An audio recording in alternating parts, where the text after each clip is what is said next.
Okay, no more speakers. We're in review. Make a motion to approve staff recommendation for denial. Second.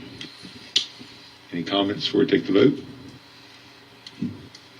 I'd like to give a couple comments from both parties involved here. Just how I'm looking at this, and I think it's probably the way the other commissioners are looking at it also.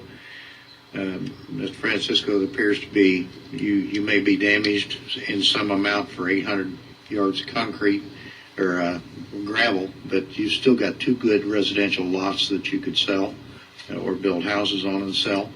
I look at the damage that the IL zoning does to your neighbors, and I think that is a give back that we can give to the neighbors through our action for denial here. I don't think the damage that you're incurring is as great as you're making it out to be. There's other properties that are already zoned industrial that you could do exactly what you're doing here for about the same cost as you have done here. So I don't see the damage part of it significant. But I do see this being spot zoning, the barrier of the highway coming through, the separation from the zoning, industrial zoning on the east side of the highway versus the residential on the west side of the highway as logical, and I think is the appropriate way it ought to be. So I'll support the motion to deny.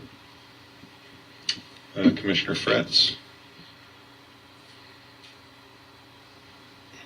I'd support the staff recommendation. It looks from these photos we got, there's lots of code violations in the neighborhood, but that doesn't any reason for us to go from R3 to IL. And that's a pretty big jump there. I'd support the staff recommendation. Anybody else? We'll call the vote. I'll go.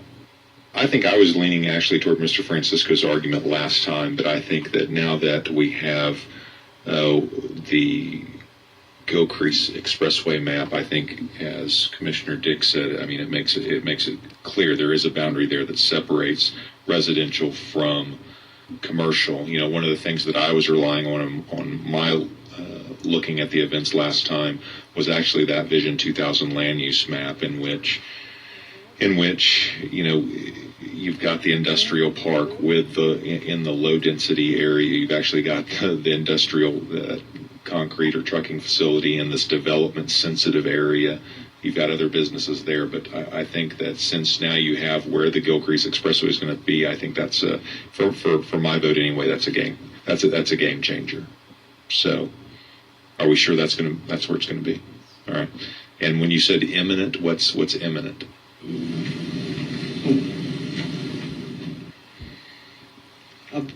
I've been told two different things, but I'll tell you what I've been told. First is that the city has already purchased all of this property down here. So south of that property, there's all of those homes that were in there are now gone. That's publicly owned property. There is a set of plans that were finished in 2006, I believe, for the bridge crossing here, and there's funding in place to purchase street right-of-way or highway right-of-way all the way through here. So I've been told that at the regional level. At the city level, they weren't quite as confident on the timing. But when I say imminent, there's construction drawings that are in place for this. The right-of-way has been purchased further to the south. I think it's sooner than later, and I think 3 to 5 years is probably a reasonable guess at when it'll happen. Great, thank you. Okay. Anybody else before I call the vote? All right, we had a motion by Commissioner Carnes and a second by Commissioner Majette. Was that right? To deny number 18 per staff's recommendation. Is that right? Is that all right? All those in favor of the motion? Against? And that motion is approved.